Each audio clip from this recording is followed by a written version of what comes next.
So what do you get when you mix cabin fever with Storage 24, very underrated sci-fi horror, by the way, and you like blend it together?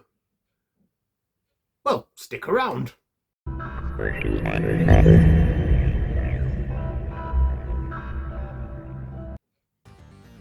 Why, hello there YouTube and welcome to a Revolting review. I'm Random Ross, and yeah, in case you're wondering what movie you get if you blend those two together, you get the film we're reviewing today, called Storage.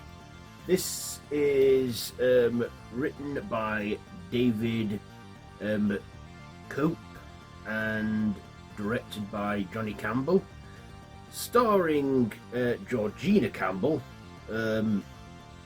I don't know if there's a relation there with them two.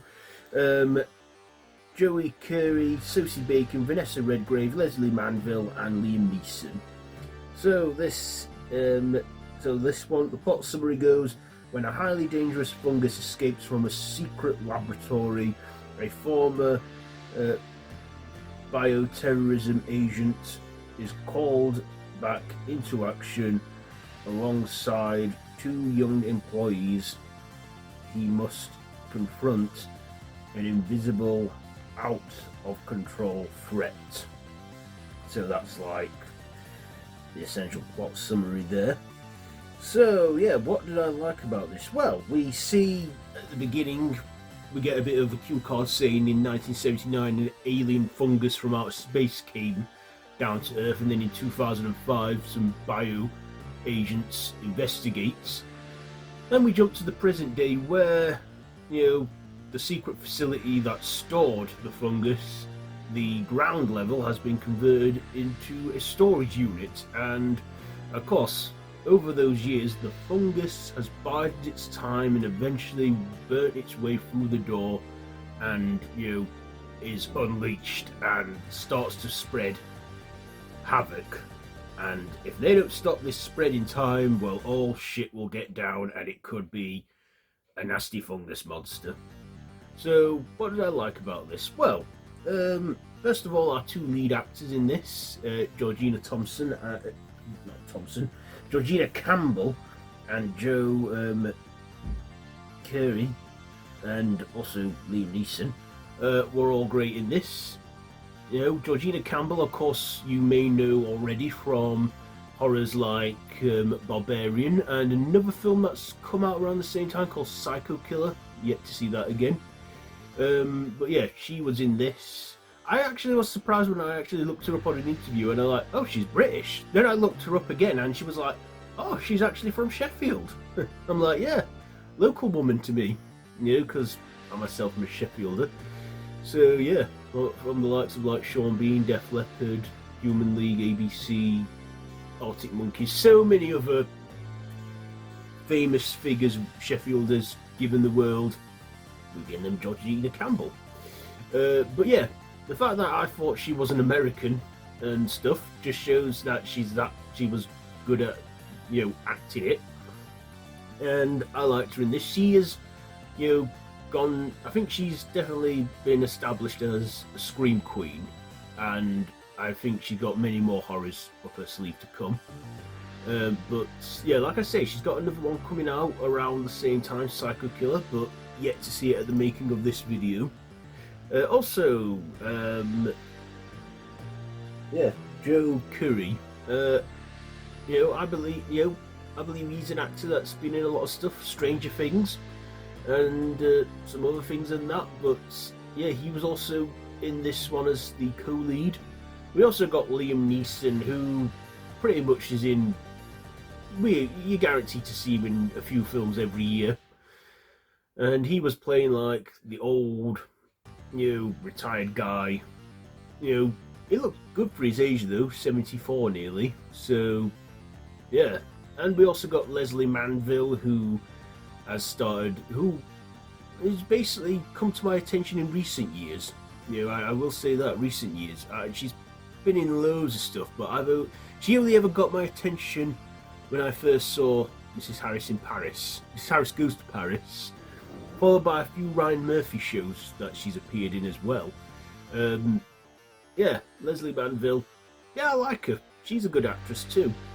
We also get Sosie Bacon in this, and this is probably the first thing I've seen her in since she starred in Smile. She was in this one, very heavily marketed, but I don't want to give too much away, but yeah. So, we also had a biker gang in this, a bunch of unlikable characters, and that to say that I guess you're not bothered what happens with them. We get Venessa Redgrave in this, who I didn't recognise at first, playing an old lady who has a storage unit there. And yeah, we get this evil alien fungus which spreads rapidly and affects hosts by making them fungus-like zombie monster creatures that puke out the fungus onto people and spreads. It affects a deer. It affects one guy who I recognise from the British comedy show Brassic. He's in this. He plays Ashley, the gay character. And we also get, some CGI ideas. I don't know what it is with horror and CGI ideas, but I knew it was CGI. I mean, obviously a real deer might have been a bit difficult to work with, so I kind of guess, CGI idea, if it had to be that. We get a CGI evil cat in there as well that gets infected with the fungus, and yeah, we get some humorous moments because it is a comedy horror after all. So we get some funny slapstick moments, some bits where it's like, where they're like completely oblivious to what's going on.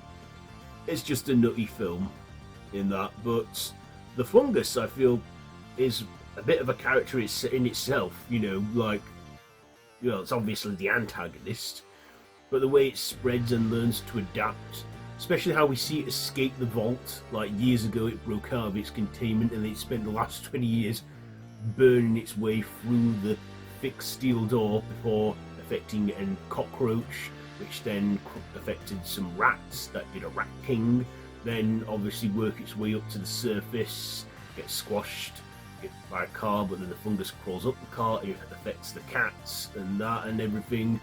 So it just shows how, how quickly this fungus can get, and they believe the only way is nuclear heat to kill it. And of course, when I said it's like Storage 24 and Cabin Fever, obviously Storage 24 because it's in a storage unit, it's extraterrestrial stuff. And as I said already, Storage 24, a very underrated British sci-fi horror film, which you should check out. I mean, yeah, given what we know now about the lead actor in that, Noel Clarke. Yeah, but we also get the fungus, which is like cabin fever, probably wear off, a deadly fungus. And basically this fungus just wants to spread and just take over the world. And does it? Does the fungus get stopped at the end? I don't want to tell you that, you gotta watch. But yeah, this film is out now in cinemas, and it was a good time. It was about an hour and a half long, about 99 minutes. So not a waste of 99 minutes. I thought, yeah, this was definitely worth watching, for its star power at least, and it's mostly good visuals. I mean, like I say, we see a lot of CGI of like the fungus, how it gets into the brain and affects the host, and also how it can, affect CGI ideas and cats and other living creatures as well, including humans. So yeah, like I say, there were some unlikable characters which were like, wouldn't surprise you that they get it. But yeah, it was an okay film. Will I watch this again? Probably. I'll probably wait till it's available on home media this time. But all in all, it was what it was. It wasn't a terrible film. It, like I say, it was okay. Not like, it was what you expected from the advertising. So yeah, it was okay. Like I say, good star power and some good, good, nicely paced horror and suspense and stuff. So yeah, what will I rate this one? You know what? I will give this a 3.5 stabs out of 5. 3.5 stabs out of 5 for Cold Storage. So there you go. There is my review for that one. Have you seen it? Let me know what you think down below in the comments. If you like this video, be sure to give it a big thumbs up. Share with your friends and feel free to subscribe to the channel if you haven't already and to hit that notification bell. All of my social media links are linked down below in the description so you can check all that out. I have been Random Ross. This has been a Revolting review, and until next time, don't have nightmares.